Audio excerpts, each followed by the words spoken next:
qui vous localise. Soyez bénis au nom de Jésus. Ah, les lions indomptables se sont réveillés. Soyez bénis encore depuis le Cameroun. Soyez bénis depuis la Côte d'Ivoire. Quelqu'un m'a dit le piège. Rappelez-vous que hier, on a parlé de 2 pièges. Et je vous ai dit que par la grâce de Dieu, on allait parler, c'est le fardeau que Dieu a mis dans mon cœur, on allait parler de pièges de la vie. Soyez bénis depuis la Belgique, le piège. Les pièges de la vie et le piège dans le couple. Hier, on a parlé du premier piège, celui de se laisser entraîner ou enlacer par les difficultés, par les problèmes. Et le deuxième piège dans le mariage, on avait parlé de les plaintifs inutiles. Les personnes plaintifs et qui se plaignent pour rien. Donc, les plaintifs inutiles ou encore les plaintes inutiles. Quand je dis les plaintifs inutiles, je parle des personnes qui se plaignent, mais bon, voilà, là, malheureusement, ces personnes ne sont pas très utiles. Excusez-moi pour le terme, parce que, en fait, elles se plaignent pour des très mauvaises raisons. Et donc, aujourd'hui, nous parlons, depuis l'Afrique du Sud, soyez arrosés, dites-moi le piège. Depuis Abidjan, dites-moi le piège, s'il vous plaît. Aujourd'hui, nous parlons des 2 autres pièges. Le premier piège, nous parlons de... dites-moi le piège. Oh, le Tchad, ça fait longtemps, hein? Vous allez bien? Que Dieu vous bénisse depuis le Tchad. Alors, dites-moi le piège. Le premier piège dont nous allons parler aujourd'hui, de piège en tant qu'enfant de Dieu dans la vie chrétienne, nous parlons des promesses qui tardent. Les promesses qui tardent. Vous savez, lorsque vous êtes enfant de Dieu, vous êtes un élu de Dieu, vous êtes enfant de Dieu. J'allais dire chrétien, mais enfant de Dieu, c'est plus fort que chrétien. Vous êtes enfant de Dieu, vous avez forcément les promesses. Vous avez forcément des promesses. Vous êtes attaché à des promesses. Même si on ne vous a jamais donné une prophétie par un être humain, venant vous dire, Dieu a dit, mais même dans vos songes, vous avez déjà vu des choses qui, en réalité, sont des promesses de Dieu. Vous avez la Bible qui est bourrée de promesses de Dieu, de Genèse à Apocalypse. Vous avez les promesses de Dieu en tant qu'enfant de Dieu qui vous envahissent de partout, en fait. C'est étrange de voir certaines personnes qui disent moi, Dieu m'a jamais rien promis. Moi, Dieu m'a jamais parlé. Mais c'est faux. C'est terriblement faux. C'est terriblement faux parce qu'en tant qu'enfant de Dieu, Dieu t'a déjà parlé plusieurs fois dans tes rêves, dans des songes, dans des visions nocturnes et même diurnes. J'aimerais dire à un élu ceci. Lorsqu'on est un enfant de Dieu, Dieu vous parle plus à vous-même qu'en utilisant des personnes,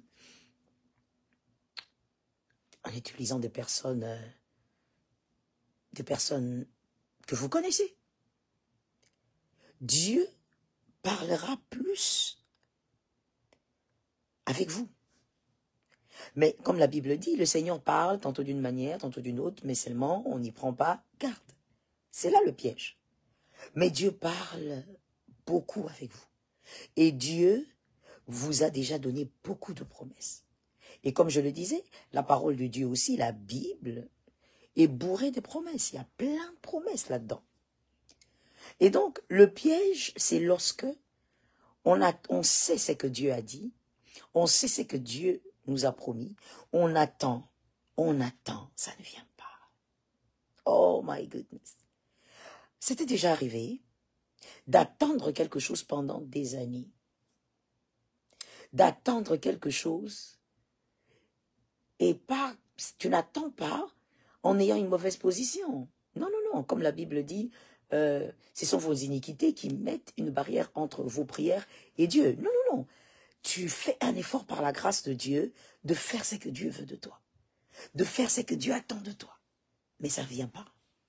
Ça ne s'accomplit pas. Ça t'est déjà arrivé de te mettre à genoux, de dire, j'attends depuis autant d'années et je suis fatigué de recommander ce sujet de prière. Alors que Dieu t'a déjà dit qu'il va l'accomplir, mais ça tarde.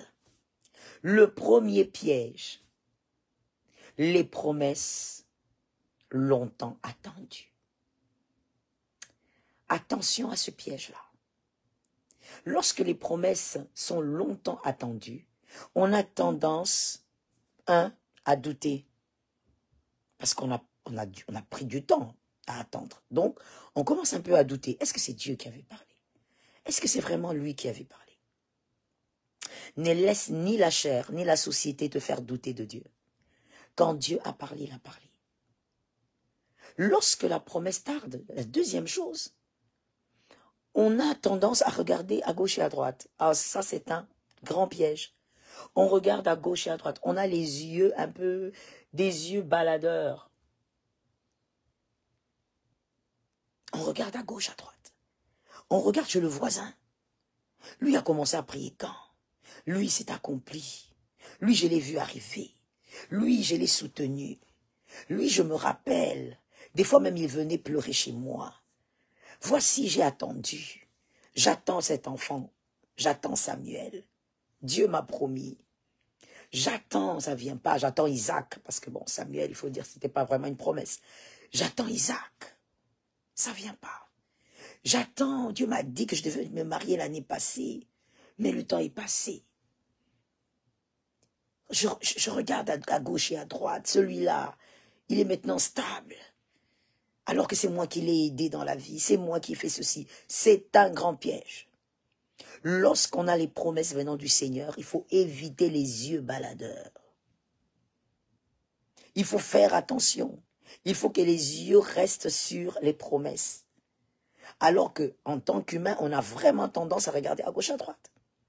Et quand on regarde à gauche, à droite, on se dit, pourquoi Dieu a agi là-bas et pas chez moi? Peut-être que l'autre est meilleur. Non, my goodness. Non, non, non, non, non. Que quelqu'un me dise, il ne s'agit pas de ça. Il ne s'agit pas de quoi? Dieu n'agit pas avec l'autre parce qu'il est meilleur que toi. Dieu n'est pas un homme. Ah, Lord, I love you, Jesus.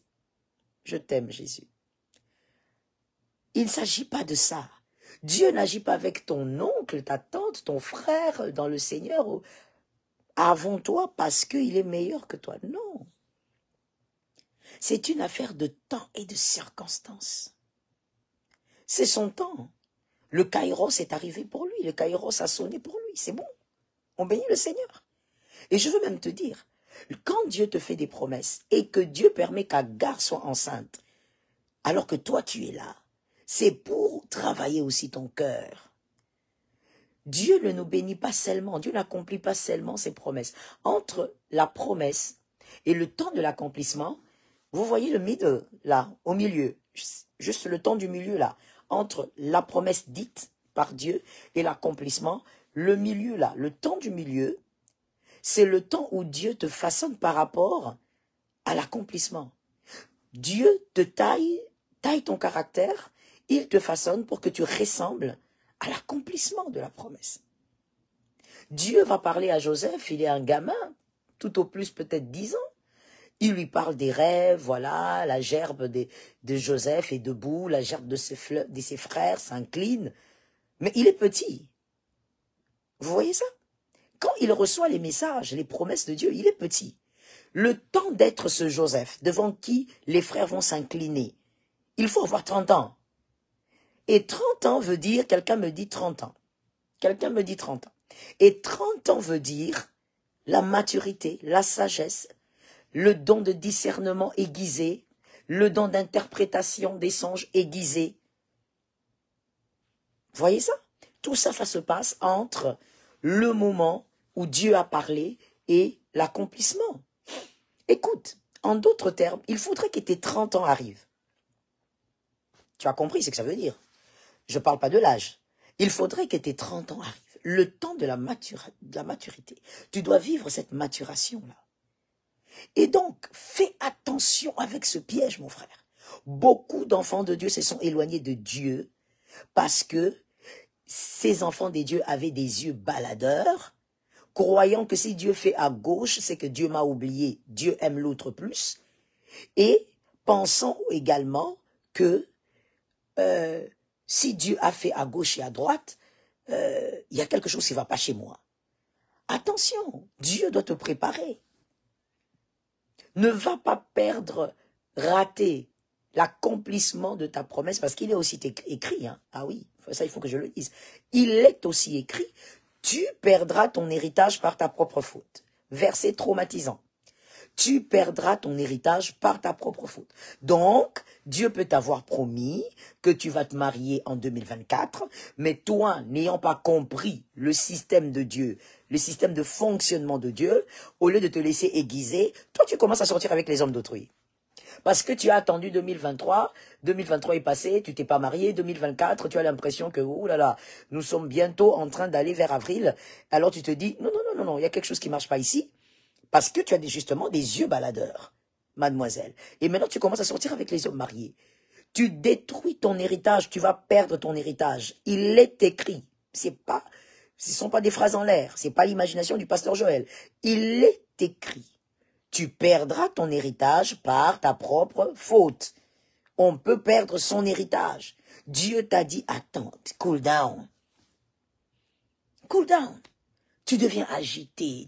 Lorsque tu vois les autres accomplir leur destinée avec Dieu, faire des choses avec Dieu, tu deviens agité. Voilà pourquoi ça crée au milieu des enfants de Dieu, au milieu des chrétiens, je veux dire plutôt chrétiens. Au milieu des chrétiens, ça crée des envieux. Et il y a plein d'envieux. Que ça soit à l'église, en dehors de l'église, bref, au milieu des chrétiens. Des envieux. Tu vas faire des selfies à certains endroits pour faire croire que tu vis une certaine vie que tu ne vis pas. Pourquoi? Parce que tu veux absolument avoir la vie des autres. Parce que Dieu t'a promis et tu as l'impression que ça tarde, tu as l'impression que ça n'arrive pas et que les autres ont une certaine vie et tu commences à avoir une vie d'emprunt. Tu commences à avoir une vie d'emprunt. Tu vas près d'une belle voiture, tu fais un selfie, c'est pas mauvais. Mais quand tu fais un selfie pour faire croire aux gens que c'est ta voiture, tu es malade. Désolé pour le choc. J'ai choqué avant même d'avertir. Non, non, ça va pas. Il y a quelque chose qui va pas. There is something wrong. Tu veux faire croire aux gens que c'est ta maison. Tu veux faire croire aux gens que, voilà, toi tu voyages beaucoup. Tu veux faire croire aux gens, mais qu'est-ce qui se passe avec tout ça? Le problème, c'est que tu es tombé dans le piège. Le piège des promesses qui tardent. Tu es tombé dans les pièges. Et voilà ton cœur. Tu commences à avoir, comme j'ai dit, une vie d'emprunt. Ce n'est pas ta vie. Des fois même, tu vas chercher des vêtements d'autrui pour seulement paraître. Parce que la promesse que Dieu t'a faite n'arrive pas. Mais tu sais, avec cet élan-là, tu es vraiment en train d'aller vers un héritage que tu vas perdre. La promesse risque de ne pas s'accomplir parce que tu ne restes pas, tu n'as pas la bonne position, tu n'attends pas tes 30 ans, c'est-à-dire la maturité, la formation du caractère, l'aiguisement, tu n'attends pas tout ça, tu es trop agité. Quelqu'un m'a dit trop agité. Ah, quelqu'un d'autre m'a dit arrête d'être agité. Quelqu'un d'autre m'a dit ça, arrête d'être agité. Dis-le-moi, s'il te plaît. Arrête d'être agité. Tu es tombé dans le piège. Au lieu d'attendre l'accomplissement de la promesse, ben, tu as une vie d'emprunt. Tu commences à faire des choses qui n'ont rien à voir avec ta destinée, avec ce que tu es réellement. Tu vas t'exhiber dans des restaurants très chers, mais quand tu rentres chez toi, tu n'as même pas la moitié de l'argent que tu as dépensé pour manger dans ce restaurant-là. Pourquoi? Parce que tu veux paraître. Parce que tu voudrais faire vivre au rythme des autres. Non, ceux-là aussi, ils étaient avec moi, on était ensemble. Dieu nous avait parlé ensemble. Oh my goodness. Dieu peut vous parler sur un même lit, vous donner 2 songes parlant d'une grandeur, parlant d'une élévation, mais Dieu fera avec chacun selon son bon vouloir, le bon vouloir de Dieu. Et selon le rythme de la destinée de chacun. Et donc, il y a trop de problèmes. Ainsi, vous voyez qu'on tombe dans un autre problème. Malheureusement, ce problème, il est vraiment sérieux. C'est lequel? C'est que on a des hommes... comment on va les appeler, là? On va les appeler des hommes... je sais pas, je suis en train de chercher un terme qui peut correspondre aujourd'hui dans le monde entier. Hein, vous savez, dans le monde entier, dans le monde... que ce soit dans le monde chrétien, que ce soit chez les païens, c'est encore pire. Et donc, on a des hommes...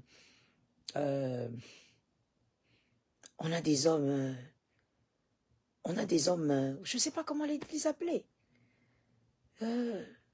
des hommes remplis de fausses valeurs. On a des hommes mécapés, je veux dire ça comme ça. Il faut prendre ça comme ça. On a des hommes mécapés. C'est-à-dire que tout est faux chez lui. Tout est faux. Tout est faux. Il s'organise pour prendre des vêtements quelque part.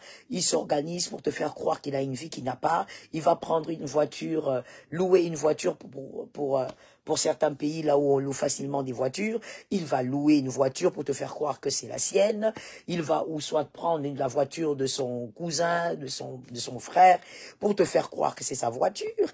Il te fait croire qu'il a étudié à certaines universités alors qu'il n'a jamais été là.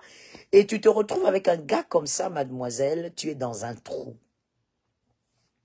Tu es dans un trou. Les hommes mécapés. Les hommes mécapés, tout est faux chez eux. Tout.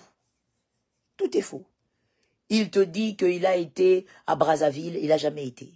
Il a été au Gabon, il n'a jamais été. Il a été au Congo, Kinshasa, il n'a jamais été. Ça veut dire qu'il te fait croire vraiment que c'est quelqu'un qui a une certaine vie. Pourquoi? Parce qu'on est dans le piège. Trop d'apparat. On est dans le piège. Et il y a plein de filles qui tombent dans le piège justement d'être avec ces hommes-là. Et ce sont des larmes après. Je ne savais pas qu'il était comme ça. Je ne savais pas qu'il avait cette vie-là. Donc fais attention mon frère. C'est un piège. Arrête de t'agiter lorsque ça tarde. Non, la promesse de Dieu, au fait, moi je peux même dire, je veux plutôt, qu'est-ce que je veux dire? Je ne veux pas dire autre chose que ce qu'Habakkuk a dit. Habakkuk a dit, si elle tarde, attends-la. Moi, je veux par contre dire, la promesse de Dieu ne tarde pas. La promesse de Dieu, elle suit le rythme de ton façonnement. Aussi, à moins qu'il y ait une date bien fixée. S'il y a une date bien fixée, et même là encore, ça dépend aussi de toi. Si tu te laisses façonner par Dieu, traiter par Dieu, tu laisses ton caractère être traité par le Seigneur, la promesse de Dieu, elle vient. Elle se pose. La promesse s'accomplit au fait. Donc, tu as une grande part de responsabilité. Il y a une écriture que j'aime aussi, qui dit, ça c'est la Nouvelle Alliance, cette écriture, elle dit, Hébreux 10, 23, Hébreux 10, 23, la promesse, elle s'accomplit certainement. La promesse de Dieu, elle s'accomplira certainement. Il faut savoir, Hébreux 10, 23, il faut savoir que lorsque tu as la promesse de Dieu, arrête d'avoir les yeux baladeurs.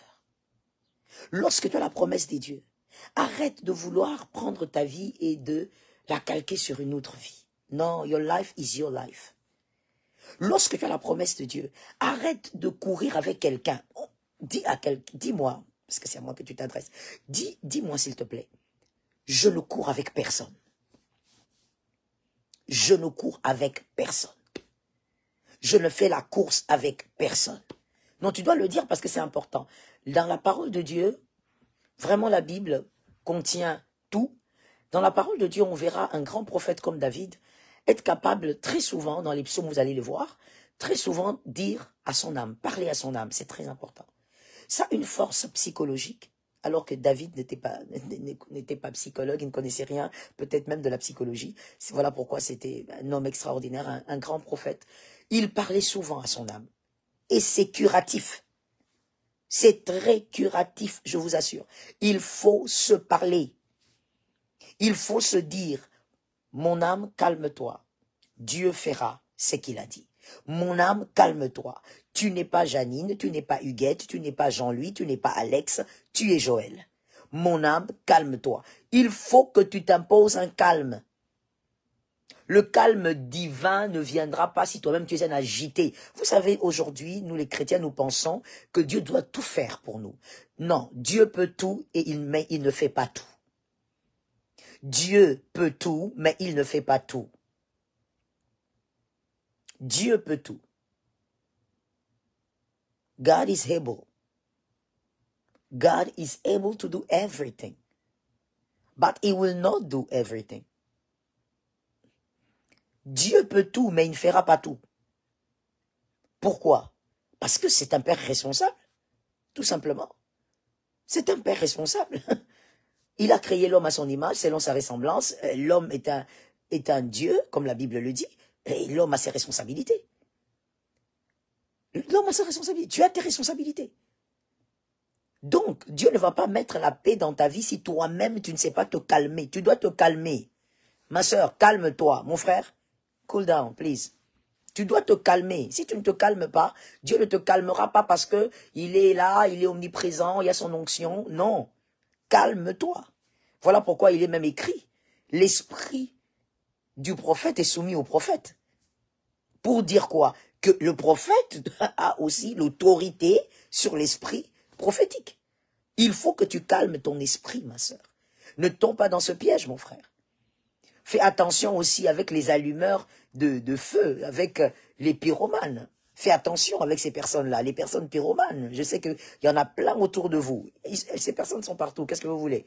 C'est-à-dire que toi, tu es là concentré sur ta vie chrétienne, sur ce que Dieu attend de toi, sur ce que tu dois faire, voilà, pour Dieu, pour les hommes. Voilà, tu es concentré sur ta vie.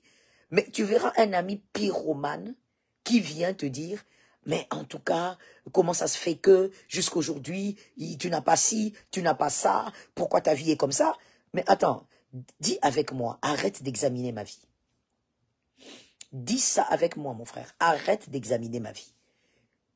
Il faudrait avoir le courage à certains moments de dire à certaines personnes la vérité. Moi, je ne sais pas pourquoi et comment certaines personnes font pour penser à des choses correctes et souffrir dans leur cœur et ne pas le dire. Tu te tortures alors que ce que tu penses est correct et que tu peux le dire poliment, sagement, correctement à celui qui doit l'entendre. Non, à des moments, il faut regarder certaines personnes en face, dans les yeux, vraiment, et dire à ces personnes, écoute, il faut te calmer. Arrête d'examiner ma vie. Arrête de prendre ma vie et de placer ma vie sur, je sais pas, sur une civière, comme si tu devais autopsier ma vie. Il faut arrêter. Ma vie n'est pas autopsiée. Alors, arrête. Il faut avoir le courage de dire certaines choses à certaines personnes. Parce qu'il y a des gens qui autopsient votre vie comme si c'était le travail que Dieu lui avait donné sur terre.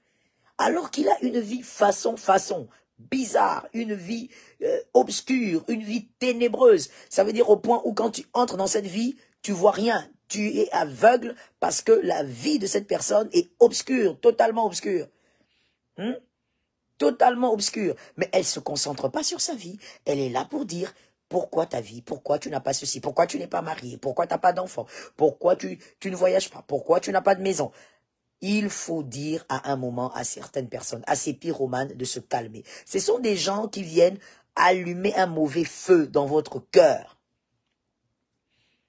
Tu étais calme, tu étais en paix, mais juste après avoir parlé avec cette personne, avant le coucher, tu n'as plus de sommeil. Le sommeil est parti.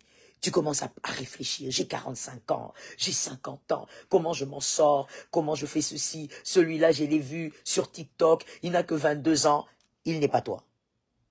Ce sont ses 22 ans à lui. Tu as tes 45 ans à toi. Tu es toi. Dis à ton âme, calme-toi et gère tes 45 années. Pas par rapport à ce gars de 22 ans. C'est un piège. Que Dieu nous donne la victoire. Le deuxième piège dont on parle aujourd'hui. Le deuxième piège, comme on l'a fait hier, le premier c'est par rapport à nos vies, le deuxième piège par rapport au couple. Le deuxième piège, très dangereux, c'est l'amour obsessionnel. L'amour obsessionnel pour les couples, évidemment. Je parle des couples mariés. L'amour obsessionnel. Et d'ailleurs, si vous découvrez ça pendant les fiançailles, fouillez. Très dangereux. L'amour obsessionnel. Alors, déjà l'amour, on sait ce que c'est. Pour nous, enfants de Dieu, l'amour c'est le Christ, l'amour c'est Dieu. Et il nous a créés à son image, donc il nous a transféré, communiqué, transmis cet amour. Et nous portons de l'amour, voilà pourquoi il nous dit d'ailleurs dans sa parole plusieurs fois de nous aimer entre nous, d'aimer son prochain comme soi-même. Et donc, Dans le mariage, il y a cet amour Eros, que Dieu lui-même d'ailleurs a créé depuis le jardin d'Éden. Donc, la manière d'aimer un homme ou une femme, comme j'ai souvent dit, en ce qui concerne le mariage, tout est caché dans Genèse 1, jusqu'à 3 d'ailleurs. Tout est caché là. Par rapport à l'amour, comment vivre dans un couple, selon Dieu. Tout est caché là, tout. Que ce soit l'éducation, la sexualité, tout est caché là. Dans Genèse, selon moi, évidemment. Et comment aimer sa femme, comment aimer son mari, c'est aussi caché là-bas. Dans Genèse, chapitre 1, chapitre 2, chapitre 3. C'est caché là-bas. L'obsession, c'est quoi? C'est lorsque vous n'arrivez pas à enlever une chose précise de votre esprit. Elle vous habite, elle vous contrôle. C'est très important. Elle vous manipule aussi. J'ai dit, elle vous habite, elle vous contrôle, elle vous manipule. Est-ce qu'on l'a écrit? No wonder, j'ai plutôt dit chapitre 1, Genèse, chapitre 1, chapitre 2, chapitre 3. Dans tous les 3 chapitres, c'est là qu'on parle des mystères du mariage, en fait. Et comment aimer sa femme aussi. C'est dans Genèse, chapitre 1, chapitre 2 et chapitre 3. Et donc, je disais que l'obsession, pour ceux qui sont bien connectés, vous l'avez noté, parce que je ne vous vois pas écrire, je ne vous vois pas partager, je ne vous vois pas faire l'œuvre des bons évangélistes, mais je ne vous vois pas écrire non plus. Il faut noter.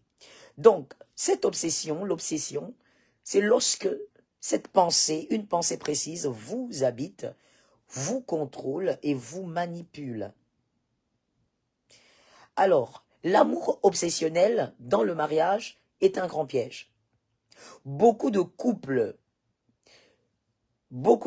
vivent dans l'amour obsessionnel, sans le savoir et sans même réaliser que c'est un amour toxique, c'est un piège.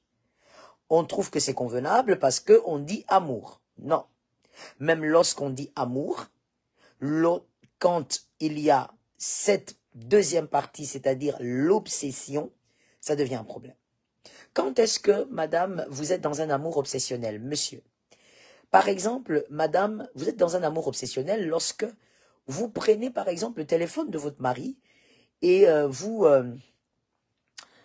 mémorisez le code, je sais pas, vous piégez d'une certaine manière ce téléphone, vous vous connectez à son WhatsApp, vous faites vraiment des choses dignes d'un génie, dignes d'un grand génie avec ce téléphone, simplement pour savoir qu'est-ce qui se passe. Oh, comment vous n'avez pas eu de notification? I don't know why.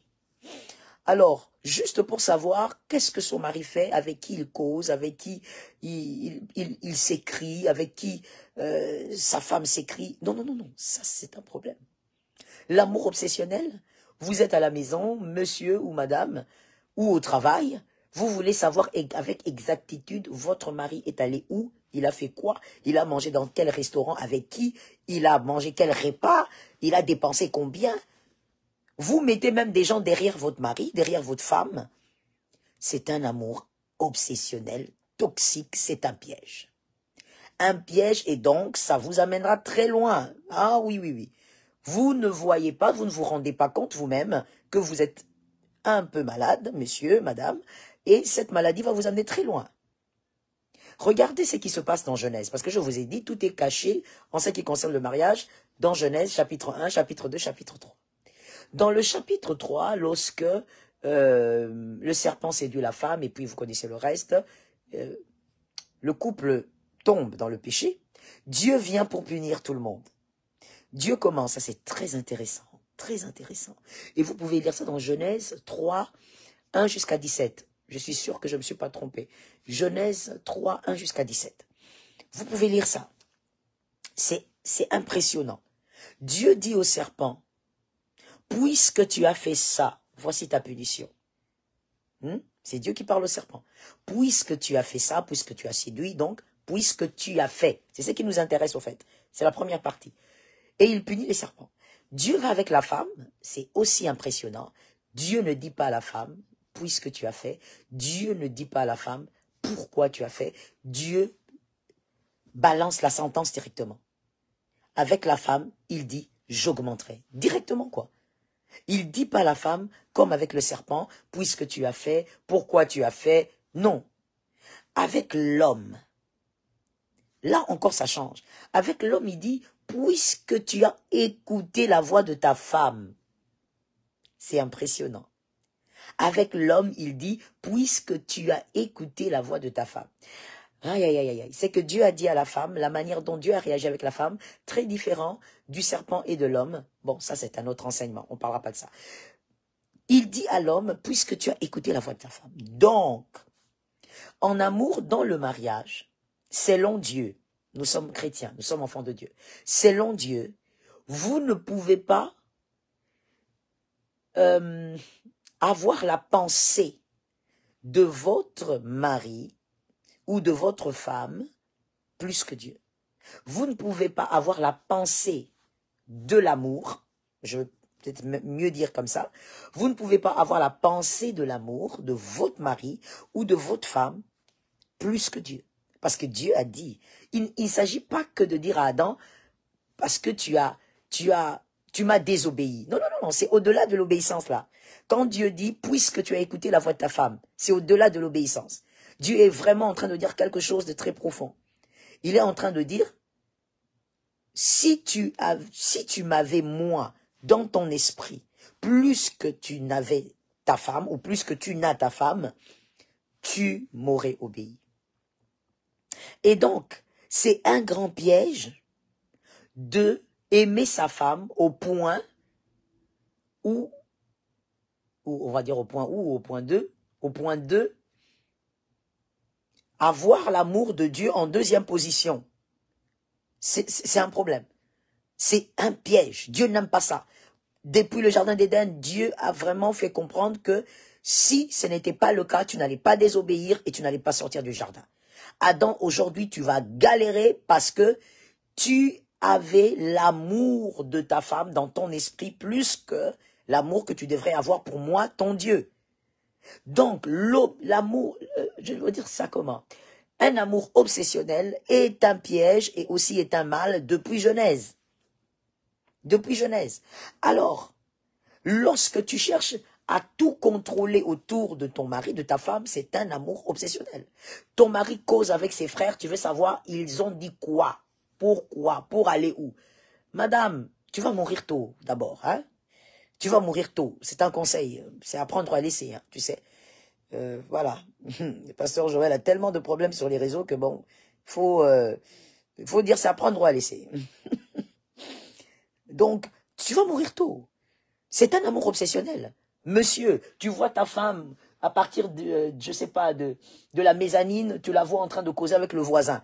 Tu descends comme un coureur de championnat. Tu descends comme un boxeur qui vient de finir un entraînement. Et tu viens là agiter. C'est quoi? Tu parles avec qui? Il te dit quoi? C'est un amour obsessionnel. Un amour obsessionnel cherche à tout contrôler. Pourquoi tu veux tout contrôler?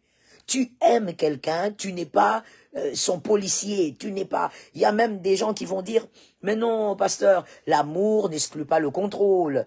De quel contrôle vous parlez? D'ailleurs, je vais te choquer. Est-ce que je peux te choquer? Je te choque alors. Écoute, lorsque dans un foyer, l'amour commence à ne pas exclure, je pèse mes mots, hein, à ne pas exclure le contrôle, c'est-à-dire que, 1, tu t'es marié avec un immature. 2, tu t'es marié avec une personne qui n'est pas digne de confiance du tout. Tu t'es marié avec, je sais pas, j'allais dire un brigand. Voilà. Tu t'es marié avec un brigand, c'est quelqu'un qui est pas digne de confiance. 3, ça veut dire que tu t'es marié avec ta peur de tous les jours. Voilà. Voilà. J'ai fini avec les 3. Voilà quoi. 1, immature. 2, une personne indigne de confiance. 3, donc déloyale. 3, tu t'es marié avec ta peur. Voilà. Je ne sais pas comment tu as fait pour te marier avec ta propre peur. Tu t'es marié avec ta propre peur. Donc toi, tu vis, le mariage n'exclut pas le contrôle. Quand tu es marié avec une personne qui sait pourquoi vous êtes ensemble, une personne qui sait qu'est-ce que vous voulez dans la vie, je parle de vous deux, dans le couple, une personne, troisièmement, qui sait comment on doit faire les choses pour évoluer selon le plan de Dieu, Quatrièmement, une personne, tu t'es marié, n'est-ce pas? Tu vis avec une personne. Quatrièmement, qui comprend et qui sait que ce qu'on fait a forcément des retombées sur les enfants, a forcément des retombées sur les générations à venir. Et ça, bien aimé, ça n'a rien à voir avec le fait d'être chrétien ou pas, hein, ok? Même quand on est païen, les occultes comprennent bien ce que je dis. Très bien. Peut-être même mieux que certains chrétiens. Donc, ce que l'on fait, c'est qu'un parent fait retombe forcément sur les fils et sur des générations, positives ou négatives. Alors, quand tu vis avec quelqu'un comme ça, qui comprend ces 3 ou 4 choses que j'ai citées, qui comprend ces choses-là, mais tu n'as pas besoin de contrôler. Tu vas le contrôler pourquoi? Tu vas le contrôler pourquoi? Je ne comprends pas. Pourquoi tu vas le contrôler? Pourquoi tu seras derrière cette personne-là? C'est-à-dire que tu t'es marié avec ta peur.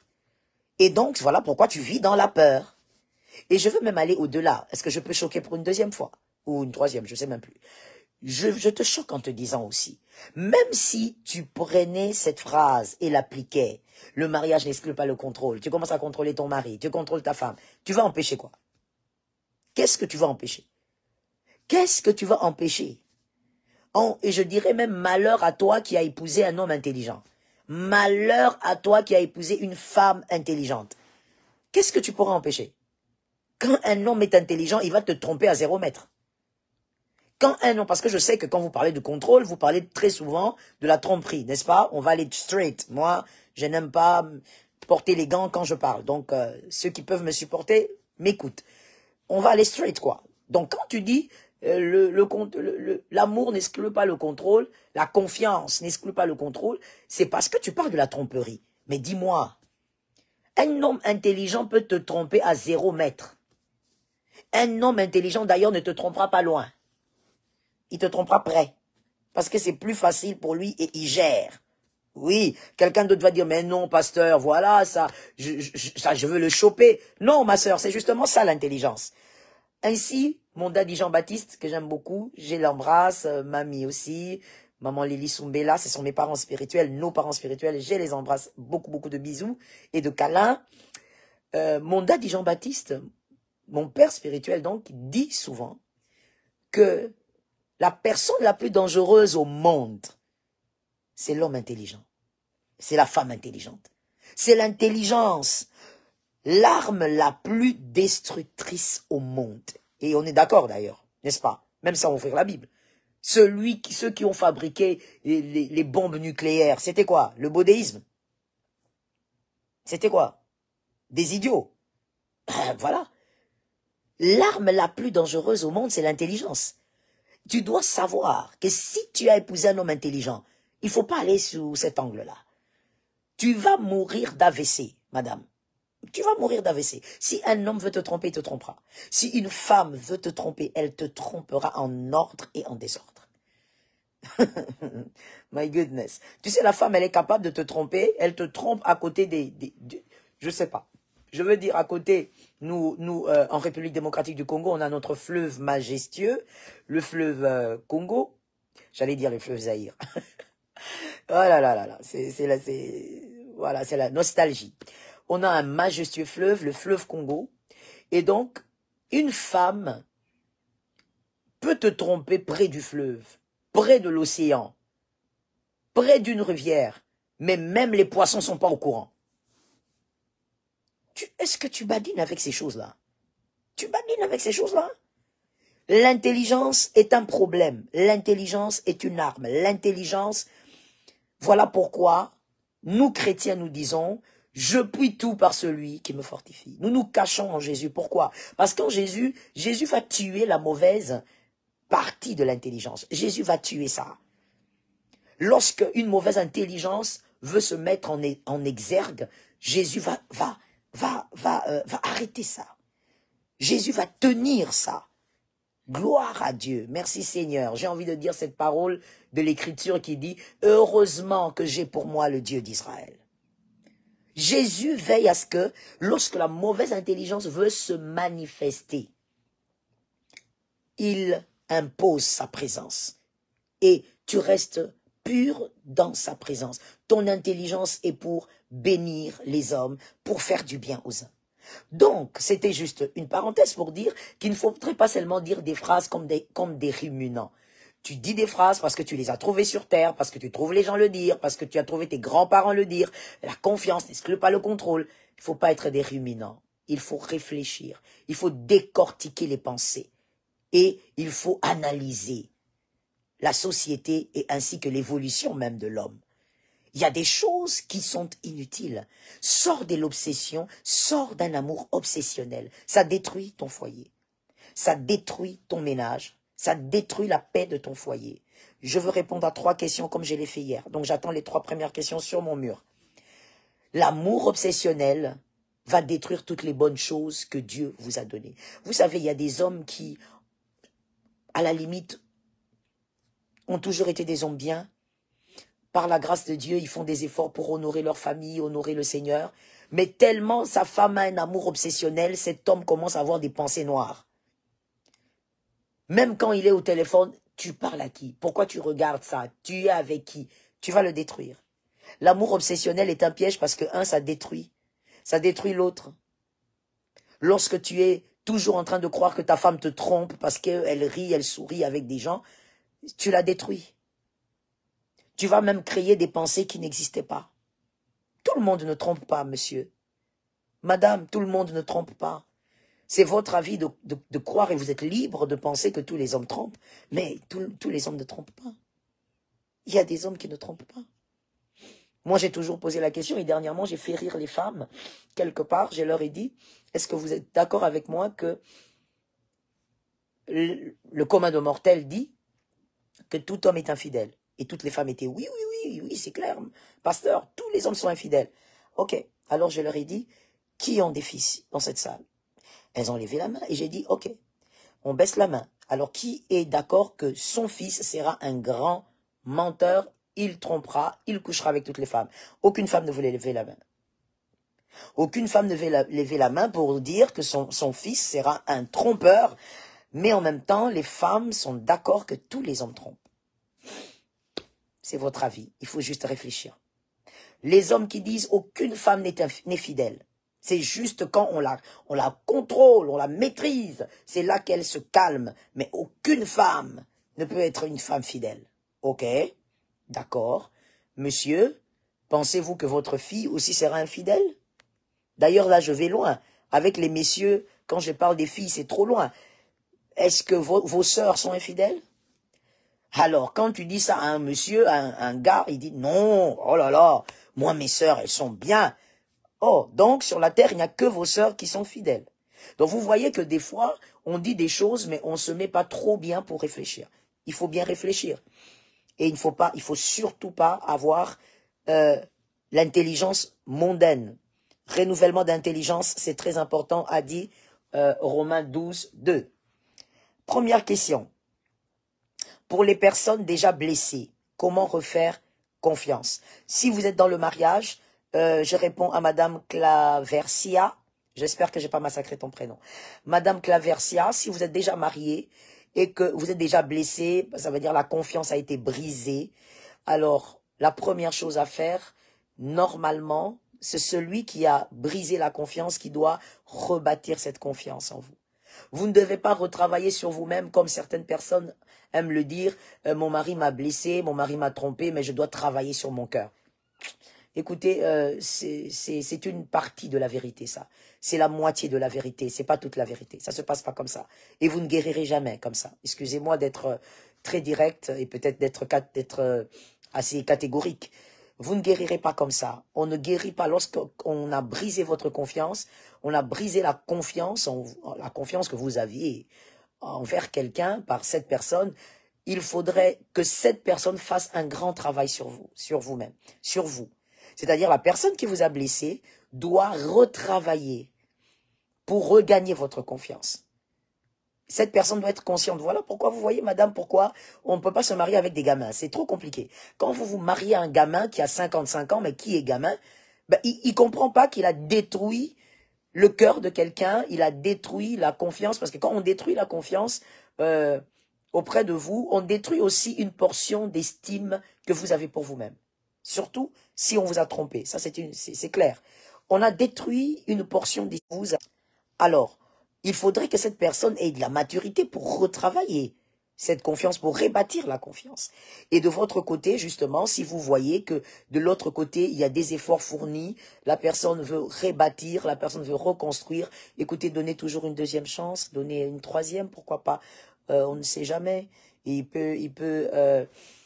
peut être dans cette situation pour plusieurs raisons, et surtout même certaines raisons spirituelles. Donc, redonnez-lui la chance si vous voyez que de l'autre côté, on a la volonté de rebâtir.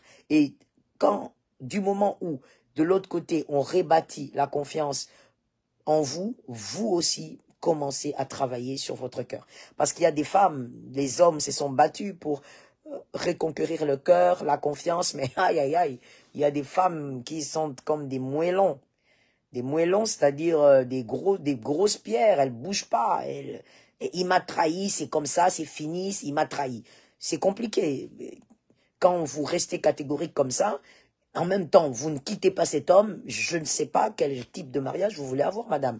C'est trop compliqué. Donc, ce qu'il faut faire, c'est regarder d'abord qui est en face de vous.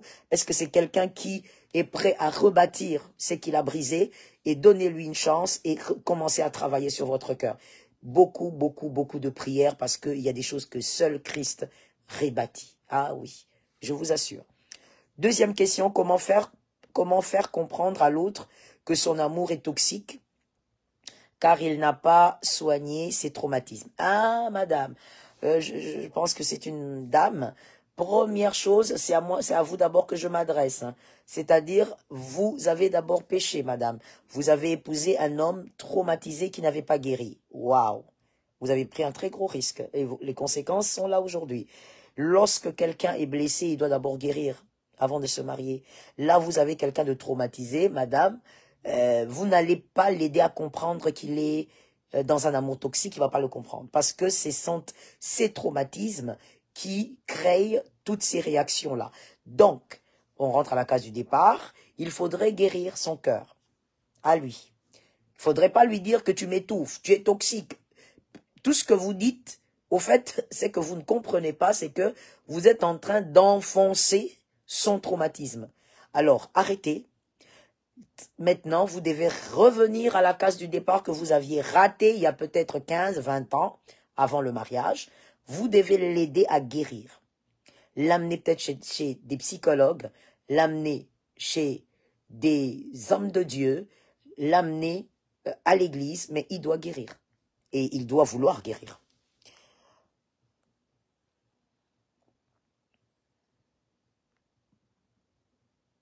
Troisième question.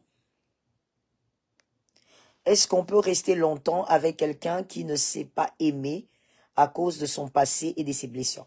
C'est quasiment ce que je viens de dire. J'ai répondu pratiquement à la deuxième question, c'était pratiquement la même chose. Vous ne pouvez pas apprendre à une personne blessée, vous ne pouvez pas lui apprendre à aimer. Non. Vous ne pouvez pas apprendre à une personne traumatisée le vrai amour. Ça passera pas. C'est pas possible. Il faut d'abord amener la guérison. La guérison d'abord. Si vous amenez la guérison, et donc vous allez pouvoir l'apprendre à aimer. Est-ce qu'en tant que... Donc je veux répondre à cette troisième question parce que la troisième que j'ai lue ressemblait à la deuxième. Est-ce que, étant en Christ, avant le mariage, la femme doit demander à son homme qu'il aille consulter dans le monde pour savoir s'il peut vivre pour toute la vie. Elle le dit pas. Consulter quoi, au fait? Je comprends pas la question. C'est ça mon problème. Je comprends pas votre question. La troisième question que je voulais lire, je la comprends pas. Soyez un peu plus explicite quand vous posez vos questions. Je suis en train de chercher la troisième et la dernière pour compris.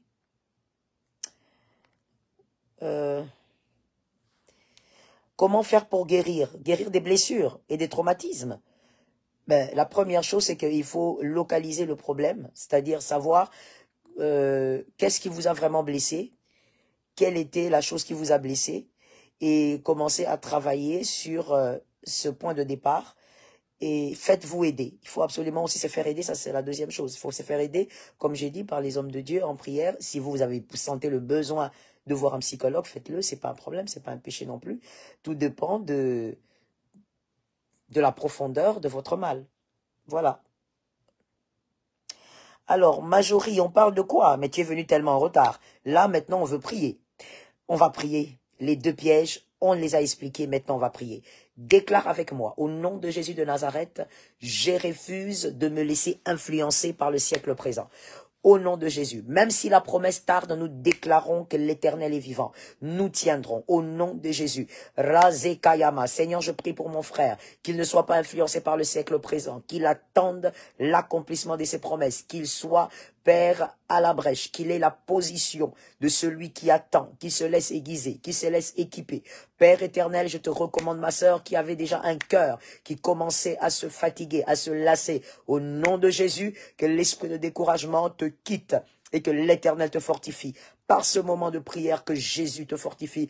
Par ces instants de prière, que Jésus aiguise ta foi, qu'il allume ta foi au nom de Jésus. Celui qui a fait la promesse est fidèle, il accomplira. Rosa Kaya Boste.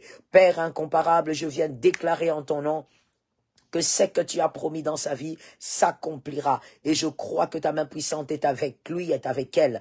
Déclare la deuxième déclaration prophétique avec moi, toujours sur l'attente des promesses. Déclare avec moi, j'attendrai, l'Éternel est fidèle. Déclare que tu attendras. Déclare que ton âme entende. Déclare que ton esprit entende. Que ton corps, ta chair entende, que tous les esprits, Rezokos, au nom de Jésus entendent. Tu attendras au nom puissant de Jésus. Tu n'iras pas consulter le diable, tu n'iras pas consulter des ritualistes, tu n'iras ni à gauche ni à droite, tu attendras, car Jésus n'est pas un homme, il est fidèle. Rosé Kayabo, Père incomparable, je déclare dans la vie de mon frère, de ma sœur, il attendra, elle attendra, j'attendrai. Tu es fidèle, c'est que tu as dit, Seigneur, s'accomplira par ton autorité. C'est que tu as dit, nous resterons là à nos postes et nous attendrons. Rebaye Kayaba. Troisième déclaration sur les promesses, nous déclarons arrière de nous Satan. Toutes les pensées mauvaises qui viennent chuchoter, toutes les paroles négatives qui viennent placer, toutes ces émotions négatives qu'il nous communique pour nous éloigner de l'attente. Nous chassons le diable et ses acolytes au nom de Jésus. Tout pyromane humain, nous refusons cela au nom de Jésus. Nous les chassons de notre entourage. Tout pyromane qui vient allumer un feu négatif dans notre foi, dans notre persévérance, nous déclarons arrière de nous Satan. Rosé Kayama, la grâce nous sécurise, la grâce nous soutient, la grâce nous protège, la grâce nous couvre au nom de Jésus. Nous appelons la grâce abondante, nous déclarons que Satan, avec ses manigances, avec sa ruse, ne pourra pas nous atteindre. Nous allumons un feu autour de nos vies, autour de nos pensées. Que quelqu'un déclare avec moi, j'allume un feu autour de mes pensées. Au nom de Jésus, j'allume un feu autour de mes pensées. Par le feu de Dieu, déclare avec autorité, j'allume un feu autour de mes pensées. Le feu de Dieu, l'ennemi ne pourra pas atteindre mes pensées. Par l'autorité du Saint-Esprit, nous déclarons maintenant sur le deuxième piège et nous ordonnons que tout amour toxique, tout amour obsessionnel, nous l'éteignons. Parce que c'est le serpent, c'est le diable. Déclare cela au nom de Jésus. Marazakayaba. Père, que tout amour qui m'entoure soit positif et soit pour me bonifier, soit pour mon bonheur. Je déclare au nom de Jésus que tout amour qui m'entoure, Seigneur, émane de ta grâce, émane de ta présence, émane de ton souffle. Je viens me lever contre tout amour obsessionnel, peu importe, Seigneur, d'où cela proviendra, par le feu de Dieu, que cet amour toxique ne détruise pas ma vie, la vie de mon frère, la vie de ma sœur. Je viens m'élever et je déclare présence des dieux au nom de Jésus. Nous déclarons la deuxième déclaration sur l'amour et nous disons que Dieu mette son amour dans les couples, que Dieu mette son amour dans nos familles. Commence à déclarer, prophétise au nom de Jésus de Nazareth, pendant que tu déclares qu'une puissance du Christ pénètre ta famille, pénètre ton couple. Au nom de Jésus, s'il y avait la racine du mal, que cette racine soit brûlée, consumée, coupée au nom de Jésus-Christ. Que l'amour du Christ remplisse nos vies, remplisse nos familles, remplisse nos maisons, remplisse nos couples. Au nom de Jésus-Christ, que l'amour du Christ remplisse ta famille, que tout ce qui n'est pas de Dieu déménage, dégage, que tout ce qui n'est pas de Dieu fasse place à la gloire de Dieu. Au nom de Jésus. Dernière déclaration prophétique sur le deuxième piège d'aujourd'hui, sur l'amour toxique. Nous déclarons que toute personne qui s'avancera pour nous déstabiliser avec un amour toxique soit neutralisé par la puissance du Saint-Esprit. Au nom de Jésus, dans ton entourage, tu déclares ces choses. Dans ton couple, tu déclares. Dans ta famille, tu déclares. Au nom puissant de Jésus, les personnes envoyées par le diable avec un amour toxique qui semble correct, qui semble beau, qui semble attrayant, qui semble alléchant, mais un amour piégé. Nous déclarons le feu de Dieu, nous neutralisons leur présence, nous neutralisons leur capacité d'opération, et nous déclarons que le Seigneur de gloire prend le contrôle. Quelqu'un a dit avec moi, Jésus prend le contrôle de ma vie. Quelqu'un a dit avec moi, Jésus prend le contrôle de ma famille. Quelqu'un a dit avec moi, Jésus prend le contrôle de mon couple. Quelqu'un a dit avec moi, Jésus prend le contrôle de mes entreprises. Quelqu'un a dit avec moi que Jésus prend le contrôle de mon travail. Razeka. Quelqu'un a dit avec moi, Jésus prend le contrôle de ma santé. Au nom puissant de Jésus-Christ. Ainsi nous avons déclaré aujourd'hui et nous avons dit 3 fois Amen, Amen, Amen, Amen. Que Jésus te soit favorable, le ciel nous est favorable, soyez abondamment bénis. J'étais nu. Donc, on a pu faire ce fameux direct où le Seigneur nous a demandé pendant ce temps de parler des pièges. Nous avons parlé donc aujourd'hui de 2 autres, ça fait 4 pièges depuis hier. Et le Seigneur, par sa grâce, nous fait du bien, nous délivre du mal, ouvre notre intelligence, nous révèle les choses cachées, brise le voile, fait tomber les écailles et nous amène à la véritable révélation de la vérité. Que Dieu te bénisse, le ciel nous est favorable. Est-ce que quelqu'un m'a dit ça? Est-ce que 7 personnes m'ont dit ça avec rapidité? La première, la deuxième, la troisième jusqu'à la 7e, le ciel nous est favorable. Le ciel nous est favorable. Si demain j'ai encore de l'énergie, on va parler de 2 autres pièges dans la vie, ainsi que dans la vie du couple, que Jésus nous parle, que Jésus nous oriente. Le ciel nous est favorable, soyez bénis. Le ciel nous est favorable, soyez bénis. Le ciel nous est favorable. Céline, je te bénis, tu es la première sur mon écran. Sois bénie, j'envoie des colis de grâce de manière personnelle chez toi. Le ciel nous est favorable. Micha, tu es la deuxième, le ciel nous est favorable. Sois localisé et localisable par la grâce de Dieu. Elsa, tu es la 3e chez moi. Le ciel nous est favorable. Je t'envoie personnellement faveur et grâce dans ta maison. Le ciel nous est favorable. Nivrose, le ciel nous est favorable. Tu es la 5e chez moi. Nivrose, sois condamné à la bénédiction. Vis la grâce de Dieu. 6e, Kems, le ciel nous est favorable. Sois brutalisé par les faveurs du Seigneur cette année. Le ciel nous est favorable.